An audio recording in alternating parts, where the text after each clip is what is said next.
தொடர்பான மேலும் விரிவான தகவல்களை எமது செய்தியாளர் பரத்குமார் வழங்க கேட்போம். பரத், தற்போது அங்கு இருக்கக்கூடிய சூழல் என்ன தகவல்கள்? நாமக்கல் மாவட்டம் சேந்தமங்கலம் சட்டமன்ற தொகுதியின் திமுக எம்எல்ஏவாக பொன்னுசாமி பதவி வகித்துள்ளார். இவர் நேற்று வழக்கம் போல் பணிகளை முடித்துவிட்டு வீட்டில் இரவில் உறங்கிய நிலையில் இன்று அதிகாலை திடீரென அவருக்கு நெஞ்சுவலி ஏற்பட்டுள்ளது. இதனை கண்ட அவரது குடும்பத்தினர் அவருக்கு முதலுதவி சிகிச்சை அளித்து உடனடியாக 108 ஆம்புலன்ஸ் மூலம் நாமக்கல்லில் உள்ள தனியார் மருத்துவமனைக்கு அழைத்து சென்றனர். அங்கு அவரை பரிசோதனை மருத்துவர்கள் அவர் ஏற்கனவே உயிரிழந்து விட்டதாக உறுதி செய்தனர். இதனையடுத்து அவரது உடல் சேந்தமங்கலம் அடுத்துள்ள புளியங்காடு பகுதியில் உள்ள அவரது வீட்டில் அஞ்சலிக்காக வைக்கப்பட்டுள்ளது.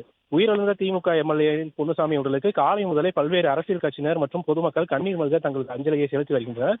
இந்த சூழலில் உயிரிழந்த சேந்தமங்கலம் தொகுதி எம்எல்ஏ பொன்னுசாமி உடலுக்கு தமிழ்நாடு துணை முதலமைச்சர் உதயநிதி ஸ்டாலின் மாலை அணிவித்து மலர் வளையம் வைத்தும் அஞ்சலி செலுத்தினார்.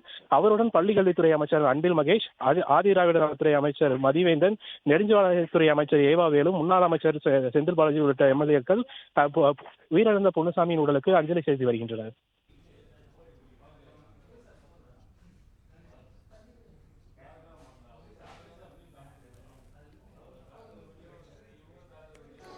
நன்றி பரத், விரிவான தகவல்களுக்கு.